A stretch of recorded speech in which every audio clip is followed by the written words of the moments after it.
Hello, everybody. Welcome to episode 2 of the Overwhelm series here on Small Steps TV. Loving coming at you live on a Wednesday night, even although things do get a little bit dodgy when the children are still talking and still awake. But let's just cross fingers. I'm really excited tonight. There was so much amazing feedback from episode 1 where I shared all about taking responsibility for our overwhelm, that we can really only start to change what's going on around us when we start to change ourselves from the inside. So I can see that some of you are here. I would love to know if you watched last week, what you got out of it, maybe if anything has happened differently for you this week. And then I'm going to be able to talk to you about our amazing special guest. Yes, a live interview tonight on Facebook with one of my all-time favorite people who knows so much about brains, and I'm bringing her in to talk to us about the topic of clutter in the context of the overwhelm that so many of us are feeling, because I recorded a podcast interview with her and a little while ago, and I'm just going to pop here that if you want to share this with anybody, go ahead and do that right now. So please make sure you share. I forgot to say this in the beginning, but if you want to share this to your page or share this with anyone who you know who's suffering from like overwhelm, too much stuff in my life, I can't hear myself think, we're going to be diving deep into what is actually going on in your brain, why this is like everywhere, and definitely some things you can do about it. When I interviewed Ali for the Small Steps podcast, it was really about how we talked a lot about anxiety, and we talked a lot about how what we're like. Well, she basically changed the way I thought about clutter. I thought I was a person who was able to live in clutter. Clutter didn't matter. I liked things clean, but shit could be everywhere, kind of thing. And what she shared with me completely changed my mind about that, and it has really changed how we set up our house when we moved to Melbourne, how I live on a day-to-day basis, everything. So I'm like, we got to bring her on to talk to you. I am just going to check the comments and make sure that everyone can see us. Stephanie, welcome back. So glad you're here. Yes. Hey guys, so excited. Lots of hellos. I love hearing that that you guys are here, and make sure that if you know of anyone who needs this information, please share it. This is all coming at you totally live from my toy room, which is probably a little more cluttered than I'd like right now because I'm a bit behind in the washing department, and this is where it sits. Anyway, I am going to bring our special guest on now. She's something very special. If you don't follow her, you are going to want to go straight to Alison Davies, Brain Care Specialist, on Facebook and start following her, because she shares the most fascinating information. It especially helps me parent. So, Ali, I am going to bring you on. Hang on. Oops. I'm going to hide that one, and I'm going to show that, and I'm going to do, oh dear. Now what do? We show you. We bring you on. Let's see what happens here. Not much is happening. Let's have a look here. Let's bring you on. Oh, like that? Oh, but why can't we be next to each other? That's what I'd really prefer. You know what? I've got to take this one out. You guys, this is a brand new program. It's kind of freaking me out. Ali, do you want to say hello while I'm just sorting this out? I was going to say, I can hear you. You can see me. Yeah, you're on. You are on. Now we're next to each other. It's a beautiful thing. Oh, you can see me. Hi. I was just blushing away after that introduction. Well, you know I'm a huge fan of yours. And seriously, some of that stuff that you shared last year, especially when, you know, we were learning about anxiety and what can trigger it, and the stuff that you shared is like blew my mind, but is also so outrageously practical for someone who has told herself stories for a long time about the kind of mess that she can live in and the amount of overwhelm that she can cope with, because, you know, I like deadlines and I like, you know, blah, blah, blah. Whoa. What And you that's said kind really of the changed that. we all do have thresholds, and some people's thresholds are higher than others, but we do all have a threshold. So there's only a point that we can cope with, you know? So everyone's got their point.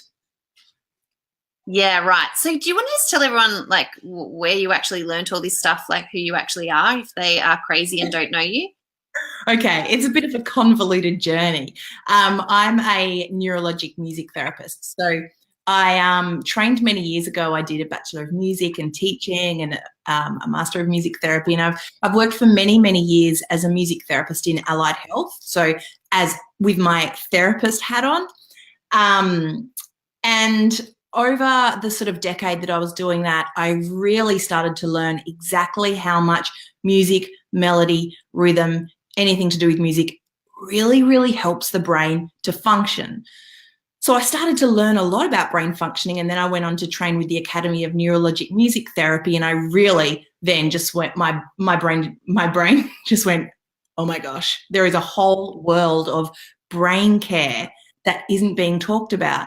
So I kind of just flipped my whole life around, basically, stopped working as a music therapist and started educating people about their brain, how it functions and how we can support it to function even better. So that's my background. And it's so fascinating, but because you are so musical and because you are so enjoyable to watch and listen to, and you understand all this intonation and how to talk, I'm just like, everything you say is like shareable and interesting. So thank you for everything that you do. Because people do like hearing anything about music. So all I have to do is say like this really interesting fact about what music does, and people are like, oh my gosh. And it's nothing really to do with me. It's just because people like music. So I am kind of lucky. Take some credit. You wear cool gear, so that also helps, I think. Thank you. That side of things. Okay, so the first thing that we're going to do, thanks you guys for joining. Hate clutter in my life, want simplicity. Yep, and there's a very good reason you hate clutter. So I think what we're going to do is I don't really know how to get rid of that, but what we're going to do is we're going to start talking in the beginning about, look, when I was thinking about the topics for tonight, music came into it. So I don't know how to get rid of your name there, unless I do that. That's better. So I was like, really what we want to be talking about is what brains have to do with this overwhelm thing, which is a song, kind of, that Ali can sing because I can't sing. But I was breaking that into a bit of Tina Turner as I was leaving her a voice. What's brain got to do with it? You can keep going, but or not. What's brain? But oh no, I should have practiced this. Sorry. Yeah, I didn't, quite obviously. It's like two things I'm really allowed to do. Let's move along. What have brains got to do with it? Okay, brains have everything to do with clutter. The reason that clutter makes us feel overwhelmed is absolutely everything to do with the way the brain copes with it.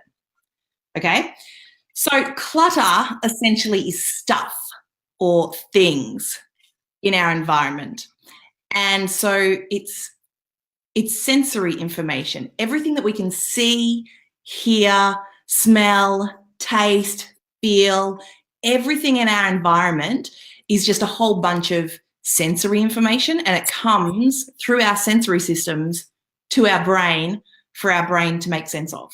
So I'm looking around my kitchen right now, and I have got stuff everywhere. Like, I've got messed up paper sitting underneath me, some empty dishes from dinner just there, and I've got the whole kitchen bench is just chock-a-block with stuff. So even though I'm talking with you, my entire peripheral vision is still well aware of all of this stuff everywhere, and all of those things, even though I'm focusing on you and not on this stuff, it's still bringing sensory information through my eyes to my brain for my brain to have to then process and action and work out if it's important and know, sort of decide what to do with that information.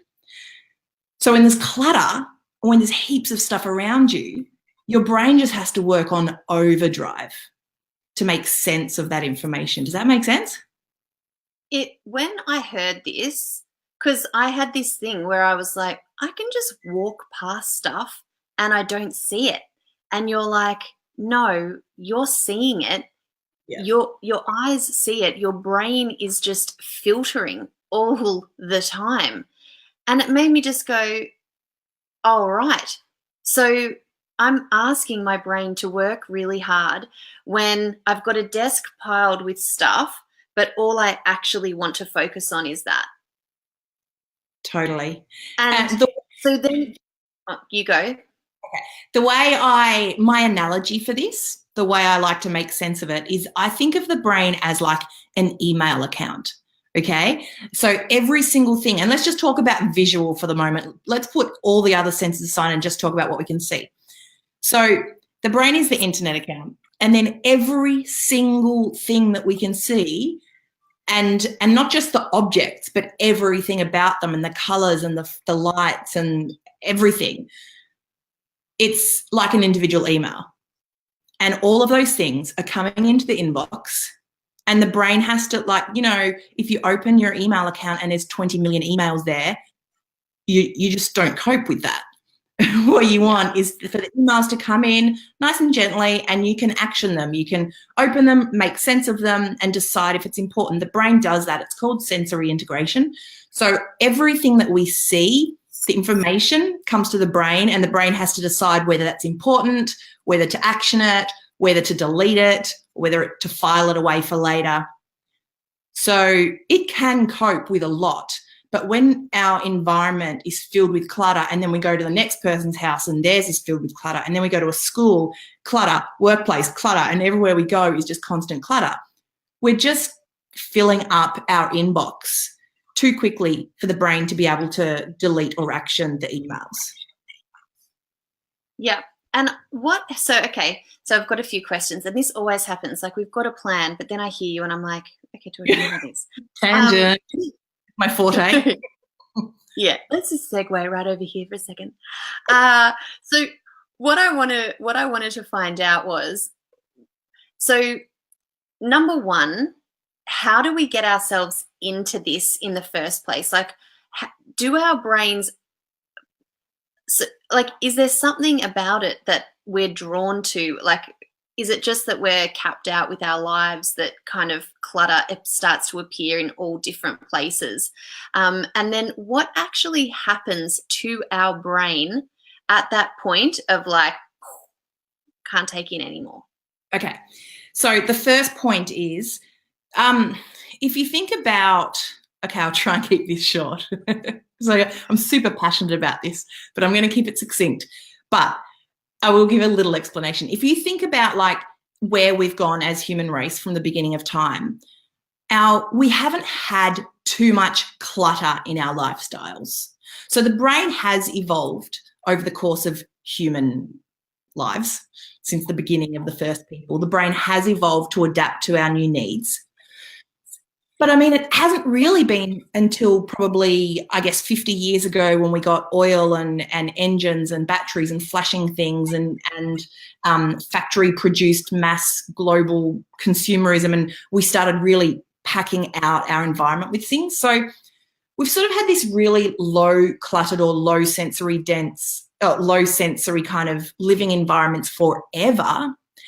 And then in the last 50 years, we've just packed our environments with stuff because in the Western world it makes us feel we want abundance and we want to feel good. But our brain is just not had the time to evolve to our new needs. So it's been a relatively short time. Our brain just hasn't been able to speed up its email connection and be able to process all that stuff. So it's basically that we've just, our lifestyle in the last couple of decades, last couple of generations have just completely flipped, and our brain is not prepared for them.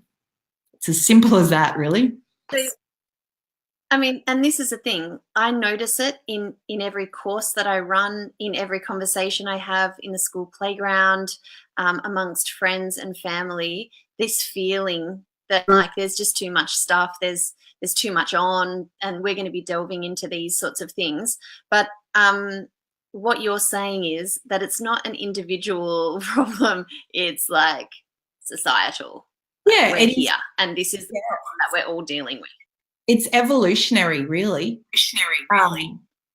Some people do a better job at managing it. Let's talk evolution. I am happy to go, you know, like let's talk it. You know, we can manage it. What the important thing is for us to be aware of it. And I don't think anytime soon our brain is going to be able to evolve to the point where it can integrate and process all the information around us. I just don't think that that's possible, because it takes a long time for our brains to evolve. So in the meantime, we have to manage it, because to answer your second question, what happens when we experience sensory overload, which is what it's called, when the brain can't process it all? Anxiety. So all of us are actually experiencing anxiety. All of us are experiencing overload and overwhelm. It doesn't really matter who you are. If you're in the Western world, we're all experiencing it, and some of us are dealing with it better than others. It's extraordinary, isn't it? Like, what are we doing to ourselves? Really? And then when you start to think about it, everything, like the kids' socks, they come in a pack of 5, and everything comes in packs. Toothbrushes comes in packs of 6, and everything. And it just feels like great value. Like, oh, it's a bit cheaper, and then I'll have them for next time. But all you do is fill up every space in your life with clutter. It's so like bad for us. Right. I completely agree. And when I started, after that podcast episode, I just went on this really crazy mission. I remember going upstairs, because we recorded downstairs, and I went upstairs into our kitchen, and I just noticed that on top of all of the shelves, so all of the cupboard spaces, on top of all those, there was like model aeroplanes, because Nick used to work for Qantas. There was cutlery sets, boxes of them, and bits and pieces, vases, stuff that I mean, some of it was pretty unpleasant, planes. But I was like, I just want to get rid of seeing all of this stuff and bring back some clear spaces, and not sterile kind of vibe, but just like, what can I get rid of? Even just looking at all of my coffee cups and all of the different types of cups, and I just was like, yeah, God, I just don't want them anymore. The op shop can have them. Can we just have a few cups and then be done? And because it really did start things off. Yeah, because the next thing that because of the sensory overload, or alongside decision fatigue. Oh. So if we have 10 coffee mugs to choose from, then we have to choose from 10 mugs just to get a cup of tea. And that is, we are making so many decisions in a day, and every single thing we do, if we've got choices, we are asking our brain not only to process the information, which has got too much of to begin with, but we're also asking it to make a decision. And we always want our brain to make the right decision. We're never satisfied with good enough. And that's something we need to retrain our brain to be okay with good enough. Like, I'm a coffee cup snob. I like the coffee cup that I like because of the feel of it and the taste of it. And if I don't have that cup, I'm really annoyed. But even I need to do it, is to retrain and to start being okay with making a good enough decision, because with all the clutter in our lives, we can't always be making decisions, what shoes to wear and what clothes to wear. Barack Obama and Steve Jobs are two who wear the same clothes every day because that's a decision that they've removed. So the really highly successful achieving people know this stuff, and they are removing all decisions. They're on top of it. Yeah. Mm. Oh, and this is something I talk to small steppers about all the time. It's like, and it was one of the things I was going to share tonight when we talk about what to do. Getting to the end of the day, especially, and making dinner. And it's like, don't ask me to make another decision right now. Yeah. And so I always say, just have like 5 or 6 of your go-to dinners on the fridge. Make sure at the start of the week you can always pull together at least 2 of those. So in those moments where you're like, oh my God, they really want to eat and I don't know what to do. I'm staring at the fridge and I can't even see anything. I mean, I remember opening the fridge and going, oh man, what do you do with chicken thighs? I don't know. What could I actually do with them? I know about a million things to do, but my brain was just things you could do with them. Yeah. Because yeah, go. So everything you say makes me want to say something else. So because of the sheer clutter and the overwhelm, that always causes anxiety. And when I say anxiety, I don't mean anxiety disorders or like an illness, or I'm talking about a physiological response. So when our brain can't cope with something or we're asking it to do too much, it just starts to get concerned with how much of a good job it can do. And your brain's only purpose in life is to keep you alive. So it wants to do the best job. And if you're asking it to do stuff and it just can't do it all, it's like, oh my gosh, I'm tapping out for a bit because I don't know if I can handle everything right now.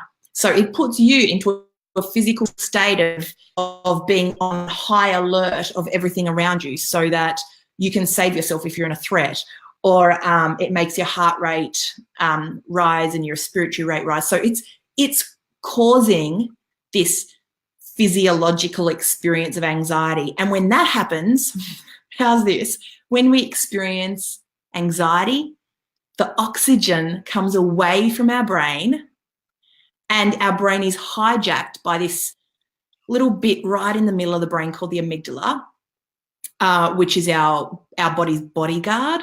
And it just comes up in high alert and it's like, oh my gosh, you're at risk, there's a threat, and it hijacks your brain. This is for real. When you are anxious, your brain basically hijacks itself so that you can't think straight, can't make a decision, can't rationalize, analyze, inhibit your behaviors, comprehend, any of that stuff. That stuff becomes hijacked by your own brain because it's not coping. It's crazy. We're struggling. Yes, that is why whenever you are experiencing any sort of anxiety, you literally can't do those things. They're called the executive functions. They all take place behind your forehead in your prefrontal cortex. And your prefrontal cortex is hijacked by your brain when your brain is anxious. So it is almost impossible to make a good decision or think straight or comprehend or reason or analyze. Any of those things when you're anxious are really difficult. So this one clutter thing changes our entire, like it's just a snowball. It affects our entire brain functioning and our ability to like exist in the world. It just, I mean, my brain is blown right now. So whatever that is. But it makes it feel like quite an urgent thing that we need to take action on. Yeah. And so let's talk about 3 different areas of clutter that lead to overwhelm. And I wanted to talk about one that might not be so obvious, but I hear it from my small steppers a lot. And I definitely see it with Nick and I in our household of 3 children, between 3 and 7, is noise. So, you know that feeling where you're just like, oh my God, quiet. Like and I'll just be like, I just need to go to my room. Nick will put on his headphones. What is going on when there's just, I just feel like I've got people talking at me and I literally can't, like there's too much noise going on for me. What's that all about? So it's a really, really common one. And because it goes back to exactly what we've talked about. It's sensory overload. So instead of the clutter is the visual overload, like the things that we can see, that's visual overload. The noises is auditory overload. So it's like an overload of noise. And it's a really common one because of all of the senses, that's the hardest one to control. You can control what you taste, you can control what you touch, and to a certain extent what you can smell. But it's really impossible to control the noise. You can't control your children's noise. You can't control other people's noise. If you go out, you can't stop the noises unless you wear noise cancelling headphones, which I've started doing a lot in my own life. But it's a really, really common one. And it's the same thing. It's the noise overload. It's all so every single noise is an email coming to your brain, and it has to really quickly action it to get rid of it, or to if it's a important noise, it needs to know how to action it and what to do about it, and it leads to sensory overload, which leads to everything we just spoke about. But the noise pollution is something we can manage to a certain extent. Mm-hmm. And okay, which is good. And I really and I think all of this stuff is from what you were saying before, what you were saying is that this is something that we are going to have to get better at. Yeah. Because this is the world that we live in. So we are going to have to find extra kind of strategies. Yes. I just wanted to ask you the noise thing, and it's like too obvious a connection, but I just wonder about it because I think about in terms of mind chatter, but sometimes the actual noise, I say to my children, I can't hear myself think. Yeah. Is that just because there's just like I'm in that kind of shutdown mode? Well, yeah, it's because the overload, the barrage of noise, your brain can't make sense of it or can't deal with it all. So it puts you into anxiety, which hijacks your executive function. So you literally can't think. It's real. All this stuff that we feel like when we say, I can't think. I mean, I think we've all said it. Yeah, I can't hear. Yeah, I can't hear myself. Yeah. Yeah. And so funny, all of those little sayings. Yeah, there's such a reason behind the saying. Yeah, it's a really important one, and we do have to act on it because anxiety levels in children are enormously high. Because, I mean, their brains are doing exactly the same as ours. Anxiety, for most of us, the anxiety we're experiencing, the daily anxiety, isn't to do with the stresses in our life. Like for children, it's not to do with the bills. It's not to do with the parents' marriage, or it's not even to do with the bullies or the things that are the triggers. Those things can trigger it. But anxiety is always to do with what your brain is coping with or not coping with. And for children, the biggest thing that their brain isn't coping with is the overload and the overwhelm. So too much noise, too much stuff, too many decisions. And so, yeah, we have to manage it. Luckily, so enough, it can be really easy. Yeah, and I like that you're about solutions. So can we just talk about the actual physical clutter for a minute? So the stuff, like just being surrounded by stuff. This is something that and I've actually I've put together a little training for people that I'll give you guys the link soon that you can go and download for that. But because I have found that to be, it's not the answer to your overwhelm, but it's a really practical, amazing kind of start to the journey. So, Tina Turner asks, what's clutter got to do with this? Yep. Got to do with it. I actually think it is the solution to the overwhelm, I think it is the solution. Because this is the stuff that is making our brain not be able to function at its best. And that is why we are experiencing anxiety, overwhelm, overload, and all that stuff. So anything that we can do to support our brain to function at its best is the solution. It's not the Band-Aid, it's the solution. Because our brain is very, very efficient. It can do so much more than we would ever believe. It is working really hard. So all we have to do is take the edge off it, support it by reducing things where we can, and that is solving the problem. The brain then doesn't max out on its thresholds. It can process the sensory information, and it can make the decisions, and it can think rationally, and all of that stuff just happens organically when our brain is coping. So yeah, you actually are providing the solution here.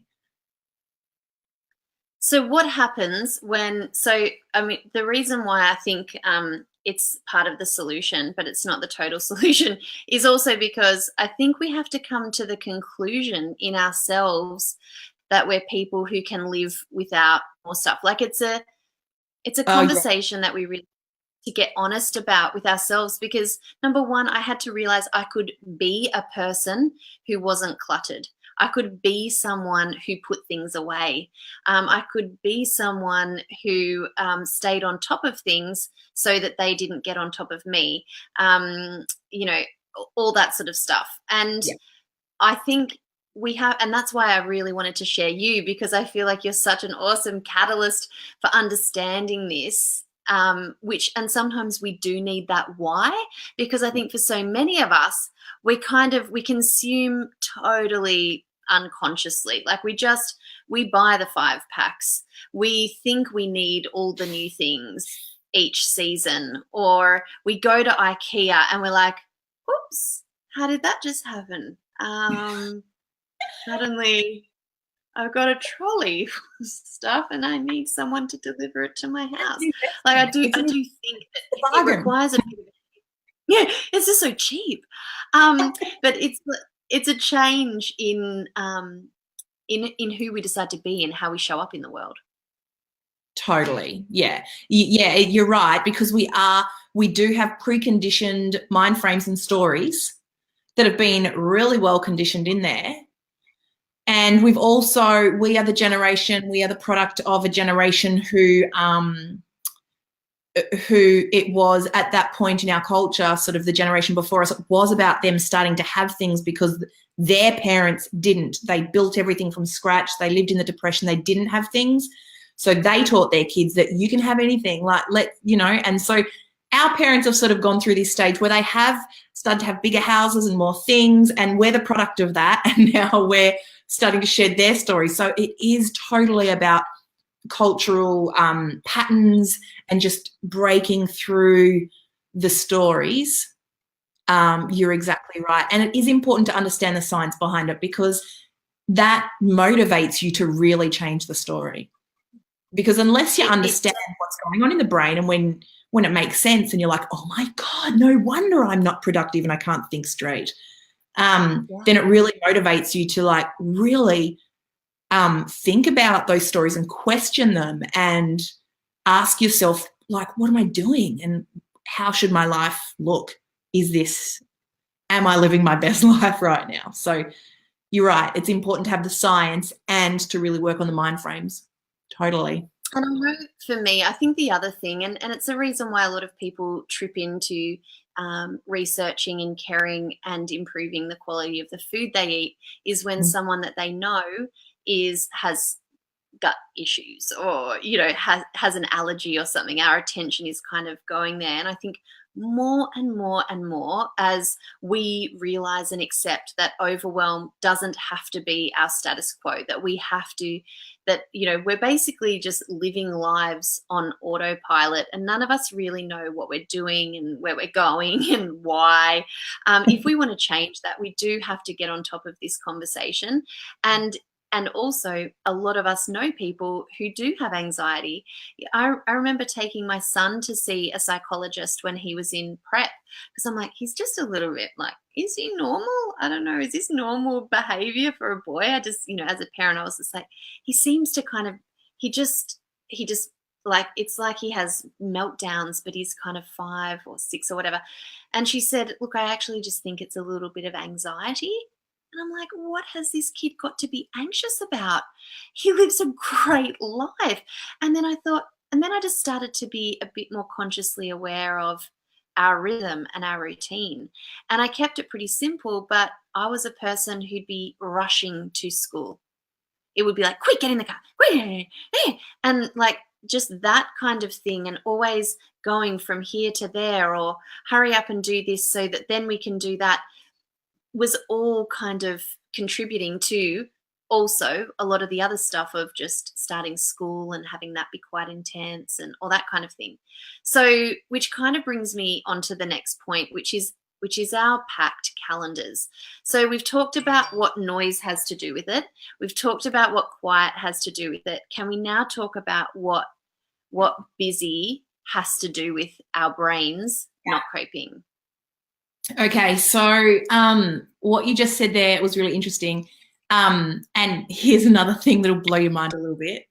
When we are always rushing. Blow it. Firstly, Steve Badulf says rushing is the enemy of love. Like, yeah, there's no good juju from rushing. There's nothing that you can gain emotional feeling wise from rushing, right? So keep that in mind. But we actually can entrain. Okay, let me try and explain this as easily as I can. If we are constantly rushing and moving, we are actually entraining our motor cortex, which is where my scarf is, just across there. That in the brain is the motor cortex, and it's in charge of all our conscious movements.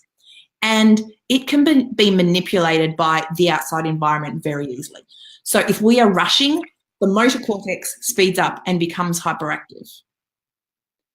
If we are listening to fast music, the motor cortex speeds up and becomes hyperactive. It's like if you are listening to hip hop or rap, you would never do slow interpretive dance or waltzing. Likewise, if you are listening to like flowy music, you would never jump up and get down.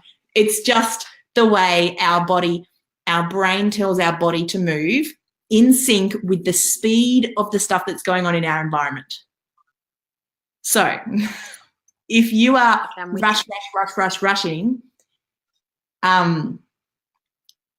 you are inclined to become hyperactive or speed up, and then your brain is on like supercharge, and then all the things that we talked about before. It can't cope so much. It takes a lot of energy to be doing so much. If we have heaps of things in our calendar, then we are constantly also experiencing decision fatigue, because even if it's in our calendar and we know what we're doing, every single thing that we actually go and do requires heaps of decisions. Like we're nowhere near aware of the amount of decisions our brain makes in a day. It's astronomical. So every time we are doing something, unless we are being mindful, everything else requires decisions. So a packed calendar is just adding to the load. Yeah. Yeah. And I think that it is the default for so many of us, which is the scary thing. Mm-hmm. You know, I can remember saying a lot to a kinesiologist, actually. I said, I just want to get rid of that feeling that I'm at capacity all the time. Like there's absolutely no room for error in my life. Like no one can get sick. I can't forget anything. You know, it was just like maxed. And for all the changes that I've been making are actually just trying to create that nothing time. It's like that is the hero of my life, because if I can, it's like schedule nothing, which is that an oxymoron? You totally should. But it's one of my strategies. Is it? Okay, so let's start talking about that. Let's talk about now, like, honestly, what the frig can we actually do about this? So we understand now that this is kind of a societal problem, that people aren't alone if they're feeling like this, that that what happens to our brains is they, almost get hijacked.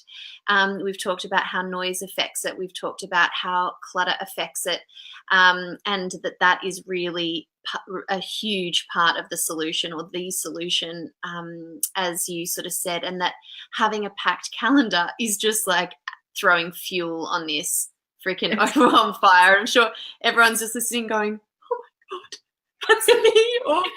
Oh yeah, what do I do now? Well, firstly, you're not doomed, because the best thing about this is that we do have so much power over how we manage our environments, but more so over how we look after our brains. We have a lot of power over how we care for our brains to support it to function at its best. And when our brain can function at its best, and I say that because I'm never trying to change anyone's brain or make it better or make it different. I just want and all our brains are a little bit different. They've got their own things going on. We want everybody's individual brains to function at its best. And there is a lot of stuff that we can do to support it, because then it can cope with the overload better and it can cope with stuff better. So one of them is to schedule nothing time. It's really important. Most of us, nothing. Everyone's writing down to add to the to-do list that's very long.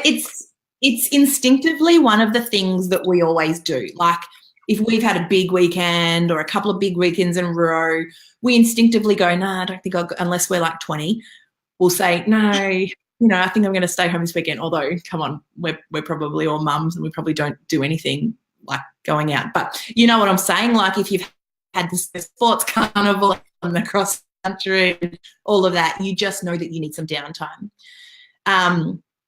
It can be things like having a bath, like a big long soak, reading a book, listening to music. It doesn't have to be like those things are all low on the, like they're things that our brain loves. They're things that help our brain to work better. They are considered brain breaks. So anything that's just gentle and mindful, where you don't have to be processing information and you're not using your brain as like a filing system or a Google or like a search engine or anything. You're just sort of turning all that off and tapping out for a bit. Schedule those things into your day. Like I reckon 3 times a week, do something like that. I try to have a bath once a week. I also wear my noise cancelling headphones around the house. And that just blocks out all the millions of noises. So I might listen to a playlist, I might listen to a podcast, so I'm still hearing stuff. But here's the thing, our brain can cope pretty well when it's just focusing on a noise. Like if you're having a conversation with a girlfriend, it's just, unless there's like 15 children in the background, all you're hearing is the conversation. Your brain can cope with that. But it's when you've got like 500 noises all around you that your brain is trying to make sense of every single one of those noises. So by wearing headsets when you're listening to your music, or noise cancelling headphones or something like that, you're just reducing so many layers of sound. So that's a great strategy. And, listen to them for half an hour, 10 minutes, whatever you can fit in, multiple times a week. Even breathing. So controlled breathing is a great strategy because, as I said before, when we're anxious, the oxygenated blood sort of comes away from the brain, and then it makes it harder for us to function. So if we take really controlled breaths, we are then effectively reoxygenating, like bringing more blood, bringing more oxygen into the body, which then circulates and helps us be able to think straight and do stuff. So can I ask a question? Yeah. So I'm guessing that you don't watch Netflix in the bath? Well, look, on special occasions. I'm just thinking about the I fact that really don't. I stayed at a hotel last weekend in Sydney. I was there for an event, and I went down to the spa, and it was totally by myself. And I watched the next season of or next episode of This Is Us, and totally.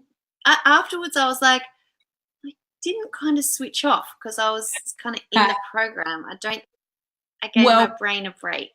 here's the thing. You might have watched it quite mindfully. Yes. Let's I did instead cry. of we don't have to like stop. We don't have to be really strict about this. The more important thing is to regularly do these strategies so that they are part of our day-to-day lifestyle. It's more important than we have a bit of a break here, a bit of a break there, and a bit of a no noise there, and a bit of a I don't know, just closing our eyes for 5 minutes there, and a bit of breathing when we wake up, and a bit of this and a bit of that. If we do little bits of these things as part of our daily lifestyles, that cares for our brain like vitamins. So I think of all these brain care strategies as vitamins. Like when you take your vitamin or your probiotic, you don't necessarily notice anything different at all. But we know that when we take them consecutively, it builds up in our system and it helps us function at our best. And when we do get sick, we're less likely to get really sick.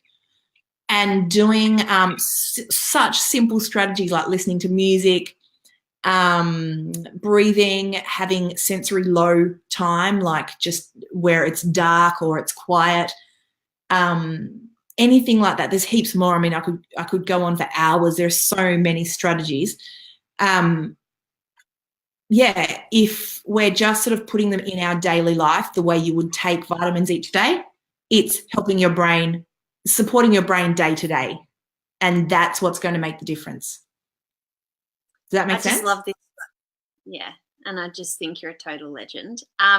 So can I just talk a little bit about how, because I know that there's a lot of people here and, you know, we're talking about clutter and I know that they're probably interested in also their physical space too.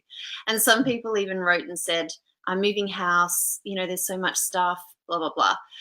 So I thought we could each maybe share a few ways in which we try to manage our physical space. And because for me, this has been a challenge and continues to be a challenge as I learn new ways of operating in my home, basically. So I really took on board what Ali said about like our peripheral vision and all the stuff that's being taken in. And I started to remove things from sight, just from sight in the beginning, that so that I wasn't actually seeing it and would try to file it away. But I ended up going on huge decluttering missions. I thought about what you said about, you know, the decision-making fatigue and massively simplified my wardrobe. And this is something we actually did in the membership a few months ago was, you know, creating almost like a uniform. So I would take a few photos of outfits and just have them in my phone that I knew I could just put those together and I didn't have to think about it. But even better than that, I was putting my clothes out the night before. It's just like changed my life doing that. It really did. And just because it's one thing I don't have to think about in the morning because my clothes are there and the kids' clothes are there. And I don't, you know, stick with it all the time. It's not something that happens every day. But I'm just finding that incorporating these new strategies and kind of letting go, as you said before, of the old stories that I had about I used to think my clutter was required for me to be creative and for home to feel cozy. That was my story. Yeah. And I had to start changing that for myself. And I just notice now, I just walk through the house, and as we moved and we had to get rid of a lot of stuff, we can have our whole house tidy in we can do a 20-minute session and have most of everything put away just because there's just less stuff. Like even just 2 lots of towel sets, you know, It's actually all you really need, and a few spares if you have guests, but that's it. Like, what? We just don't need more and more and more stuff. Yeah, those kinds of things are like gold. Like what you said about putting the clothes out the night before, just like one strategy. And I call things like that systems as well. Like one system has such an impact, because you do that every single day, then that one task every single day becomes easier for your brain.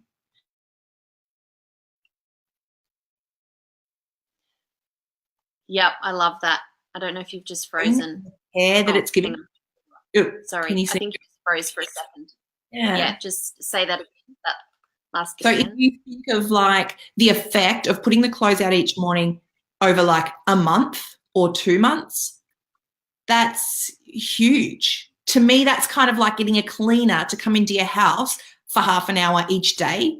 Like if it happened once a month, it wouldn't be enormous. But if a cleaner came into your house for half an hour every single day, you'd just be like, new woman, new life, new house. And so when we do something like a system, like putting the clothes out each morning or whatever it might be, and we do it each day, it doesn't matter if you forget, but if you just do it whenever you can, as often as you can, it just makes such an enormous difference. Yeah. And it was interesting. I was speaking to Carly today, our mate Carly, who about the fact I was interviewing you on this. And she was sharing, because she suffers quite badly with anxiety, and having her child really tripped her into it a fair bit. And what she started doing was putting, so, you know, for swimming lessons, for daycare, for, you know, grandma's house or whatever, there was lists on the back of doors for all the things that she needed to take or have packed. So she didn't need to rely on her brain to come up with all of the stuff. It was just like there, and just this checklist that she would go through. And I love that in terms of brain clutter, because I do think we're holding so much up here that it's so hard to recall. I mean, my memory is bullshit.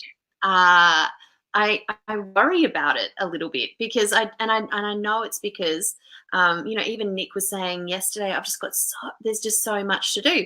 I've just got so much to do. And I said, have you written it down? And he's like, oh, it's in my head. I'm like, but we know it's just so much easier if it's just out of our head. Yeah. Is that like do I sound like an idiot? No, or is that like, because the memories are there, but unless you can access them, like unless your brain can access them when you want them, they might as well not be there. So you do need to make things as easy as possible for yourself so that your brain can function at its best, and then it's going to start accessing the information when you want it and recalling the memories. The long-term memories, they're different. They're stored in the limbic system, which is like, they're stored with emotions and music. So if you listen to really beautiful melodic music that's, you know, makes you feel stuff, that's likely to trigger long-term memories. But your day-to-day, everyday lists, that's just kind of all stored in this front bit that's processing and busy and changing, and anything you can do to support your brain is going to help all those things be accessed. So you're totally not sounding crazy. And my biggest thing that I've been working on is reducing the number of decisions. So I've had to really let go of a lot of clothes as well. And it's funny because it should be like, who cares? But it was actually quite a big thing for me. And just getting rid of underwear, shoes, socks, bags, scarves, and like, I don't need more than 2. And just things that I was like, oh, but I need that in winter. No, I only really need one warm jumper. So I've been shedding a lot, and the more I shed, the more valuable or important the thing becomes, because I've gotten rid of all the, like, you know, the old stuff. And now I'm really testing myself, because I've got more than enough of not just clothes, but all the things. And so now I'm starting to really remove things that are valuable or worthy or might come in really handy. But I'm only holding on to them, or I only have them because there's a story that we need all the things. But that just means I have to make more decisions in my day. And so that's been my major focus, like removing the number of things that I've, like if I had 10 pair of socks, now I have 3. Or, you know, if I had however many skirts, now I have 2, or whatever it might be, so that I just don't have to decide. I think what happened for me was I moved into thinking that it's not valuable for me to have more. It's not an impediment to my living a good life. And I actually now find it outrageously liberating. And Nick has always been a one thing in, one thing out type of guy. Like if something's coming in, well, what's going? Because I've already got enough. So there must be something that has had its day. Which is a little bit tough right now because we're having our first Melbourne winter. And so there are things that we just need that we've never needed before. Like I just had a pair of Ugg boots arrive.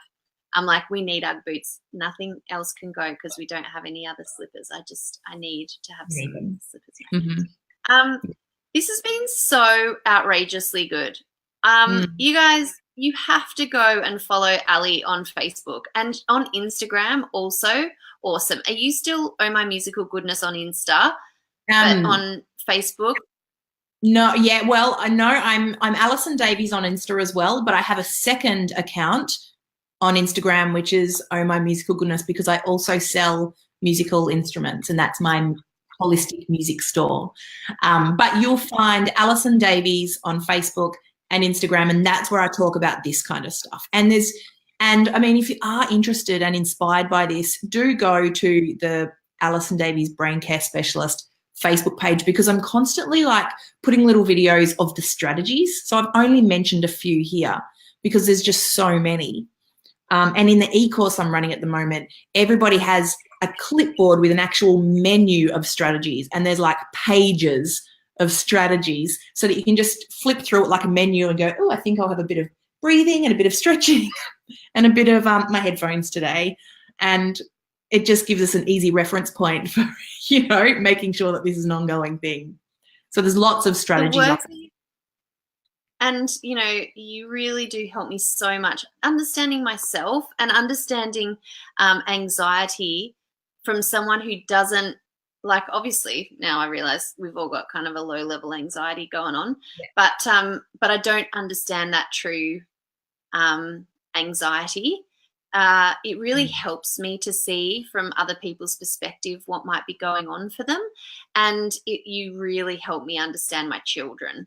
So like the stuff that you share on that, it's just like, it blows my mind. So you guys, Ali is her, like this stuff, I'm sure you realize is so valuable, and there's not that many people talking about it, especially in the super accessible way that Ali does. So that's why I was so pleased she said yes to come on and share this stuff with us tonight as we're moving through the Overwhelm series, to kind of ground us in really heavily in the why this is important work for us, why we're, you know, a generation of women who are just kind of moving through life feeling kind of capped out a lot of the time. We're dealing with anxiety ourselves, anxious partners, anxious children. We've just got so much stuff in our house and we just don't know what to do about it. Now we know it's important to do it. You know, in the Small Steps membership, every single month we have a simplifying life tool. But I've also put together 5 really, really awesome ways that I have started to reduce the clutter in my life that has had really profound effects. And Ali was really the one who got me started on this path. So, so thrilled you could be here. I'll pop the link to that. You can get it. It's a free sort of training thing. I'll pop the link in the comments so you can go ahead and use that. And please go and like Ali on Facebook. And if you get a chance to jump into her programs, we've actually got one of her UFO drums. I got the kids one for Christmas and love it. It's like because I'm not particularly musical, but you can't actually go wrong with it. It's actually quite extraordinary. I should have had it here, Ali. I didn't even think of it.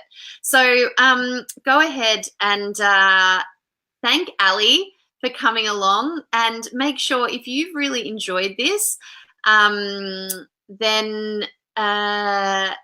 share it. Share Ali's genius, because I think this is something that it made me almost feel just better, that I'm not struggling with this by myself, that I can change my story around clutter. And the ultimate thing that this has helped me do is to create space for the stuff I actually want to be doing, for the things I actually want to have in my home. It gives me spare time so I can actually be the person that I want to be in the world. And that's really important. And I think that there's so many of us who are just drowning day in, day out. We can't even entertain that thought for ourselves. So any final words from you, Ali? Yeah, I just wanted to jump in there and say, can you imagine the collective effect on this as well? Like, it has such a important change in our own lives when we start to shed the clutter and we start to look after our brain and we make these changes and we start to feel that we don't realize that we're anxious because it's our normal state. And I'm not talking about, anxiety disorders. I'm talking about the physical anxiety that we all experience, but it's our normal. So when we start making changes, we experience it individually, but can you imagine how beautiful it will be when it's a collective thing? Like, everybody who's watched this does it, and then they tell their friends, and then all of a sudden everyone starts shedding the shit. And collectively we become less anxious together. It's just going to change the world, I think. I hope. Don't have high expectations for just this casual little Facebook Live, but I'm pretty sure it's going to change the world. So if you could just go right ahead and share it, because in my opinion, the more people that know about Ali, the more chance for this ripple effect to start happening. And you can go and talk to people. You can show up in your own life as someone who wants to do something about this. Be that change agent for your unit, for yourself, because as we've heard tonight, there's so many benefits for it. We would all work better. We would all sleep better. Our relationships would be better. Our kids would be calmer. So yeah, okay, I'm totally going with you on the whole change the world thing. Yeah, right with you. And for everyone who has shared comments, have absolutely loved reading them, and I hope you've enjoyed seeing some of them. Kylie's just said dream team, and everyone's been saying that they've really enjoyed it. So Ali, thank you for sharing your genius with us tonight. I so appreciate you, and we should do this more often. Like, we should just. Oh my gosh, we could talk for hours. Can you imagine it? Every time we talk, we wear matching tops. It's like it's like we got rid of all our clothes and just kept stripes. So basically, this is what you wear if you want to be a kind of minimalist. It's the new look, and jump on board. I think probably Big W or something was like, no, I don't know. But yes, this is. Oh, it was my pleasure. Thank you so much for having me here. I love talking about this stuff. So anytime, it was really a pleasure. Thank you. Thank you, Ali. So grateful for you, and so grateful that everyone came and arrived and shared. Very much appreciated. And I'll see you next week. Bye. See you guys. Oh, hang on. I'm going to do something fancy. I was going to do the old, sting out. So, let's see. This might work. This might not work. Oh, hang on. I don't know if it's going to work. I just wanted to end on a real high, and I had this all organized last time when I was talking to myself, but I've just been way too involved in what you were saying. So, this might not work. Here we go. It'll work. We are signing out, and I will be seeing you next week on Small Steps TV. Bye.